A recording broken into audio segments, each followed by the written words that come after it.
और थावरी। हिमालय की तलहटी में हरी भरी परम मनोहर घाटी थी। किसी जमाने में वहाँ आम बोए गए होंगे। सो घनी अमराइयाँ थी। चारों ओर इतनी घनी और विशाल अमराइयाँ थी कि लगता था पृथ्वी से उठकर आकाश तक फैली हुई हो।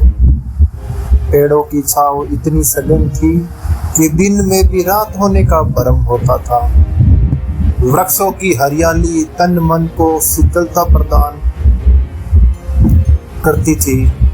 थका हारा पथिक उनकी सुशीतल छांव तले बैठता तो उसके तन और मन को शीतलता देती थी।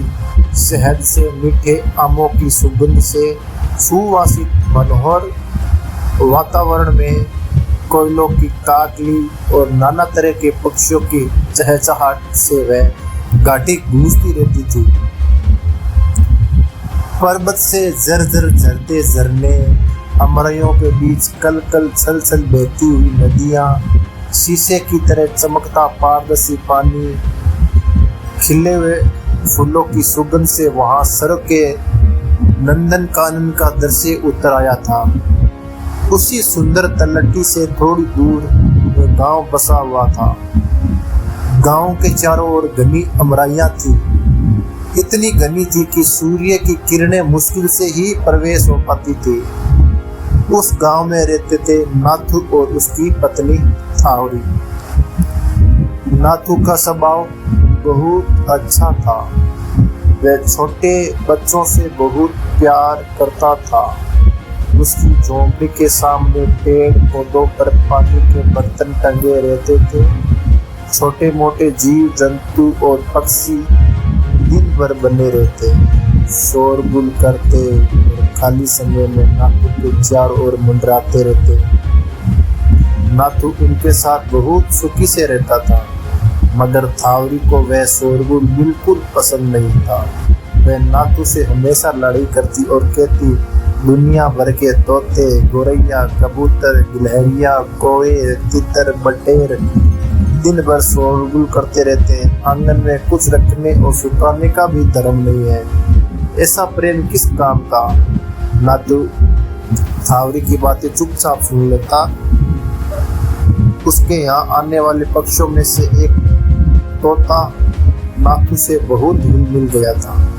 वह उसके साथ खाट पर बैठता और उसी की ओर देखता रहता था। नाथू जब प्यार से उस पर हाथ फेरता तो दुबक कर बैठता रहता था। कई बार तो नाथू उसकी गोद में बिठाकर आम, हरी मिर्च, चने की दाल आदि खिलाता।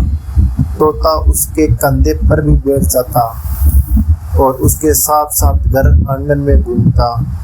उसके साथ रहकर वह तोता कुछ बोलने भी लगा था। बैठ जाओ, राम राम जी, राम राम, जय जय, एक ले लो, ले जाओ। तोता जब ऐसे बोलता तब नाथू खुश हो जाता। कभी कभी थावरी भी खुश हो जाती, खास करके तब जब वह तोता झोंपड़ी के साजन पर बैठकर टेर लगाता, कौन है कौन है। बाकी समय तो वह चिड़ी चिड़ी रहती थी। तोता अक्सर उपद्रव भी करता रहता था। कभी झोंपड़ी में जाता तो खूंटी से कपड़े गिरा देता, अनाज बिखेर देता, टाट पर बर्तन गिरा देता। थावरी उसके पीछे दौड़ती और भाग भाग कहती तो वह भी बोलता वापस भाग भाग और उड़ जाता। थावरी बहुत चिढ़ती, कई बार लाठी लेकर उसे मारने दौड़ती। एक दिन की बात है, नाथू गांव से बाहर चला गया।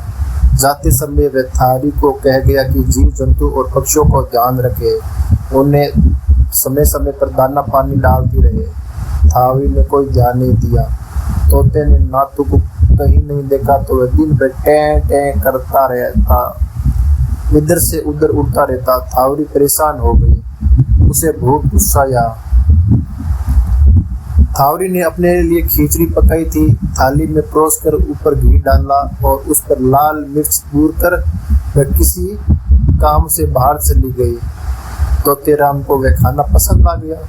तो वे आराम से बैठकर टूंगने लगा। इतने में थावरी आ गई और कहते, हाय राम, मेरा सारा खाना खराब कर दिया, ठहर तुझे मजा चखाती हूँ।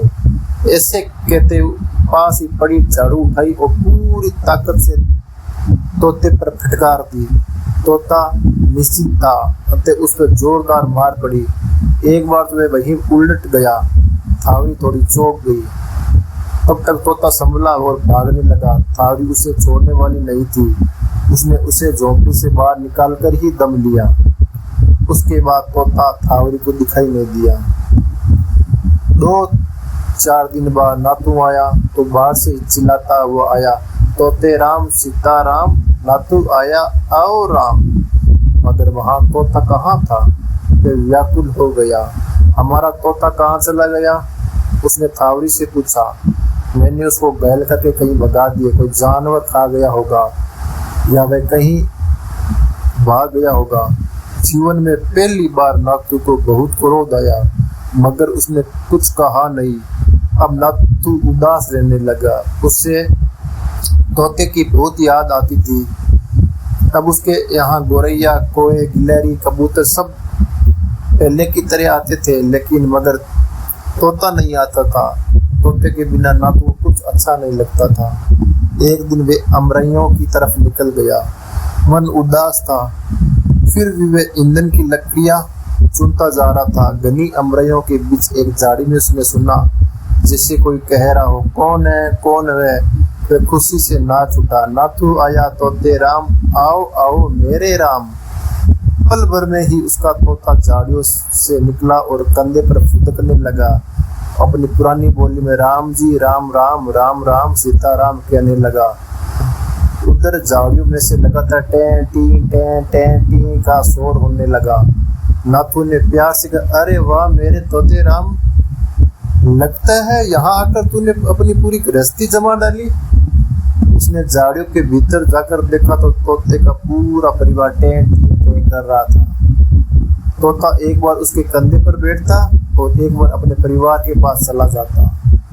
ऐसे 2-4 बार आवागमन करते पर तोते का परिवार चुप हो गया। वहीं नीचे 2 टोकरियां रखी थी, एक छोटी और एक बड़ी टोकरी। तोते ने नातू से कहा, एक ले लो, एक ले लो। नातू ने छोटी टोकरी उठा ली और घर की ओर चला। तोता बहुत दूर तक उसके साथ आया। घर आकर नातू ने टोकरी थावरी को दी और कहा, हमारा तोता बहुत अच्छी तरह से है, देखा उसने ये भेंट दी है। ऐसी 2 टोकरियां रखी थी, मैं एक उठा लाया। टोकरी खोलकर देखी तो दोनों हैरान रह गई। उसमें कीमती कपड़े, मोती, मूंगे, नेकलेस, अंगूठियां वगैरह भरी थी।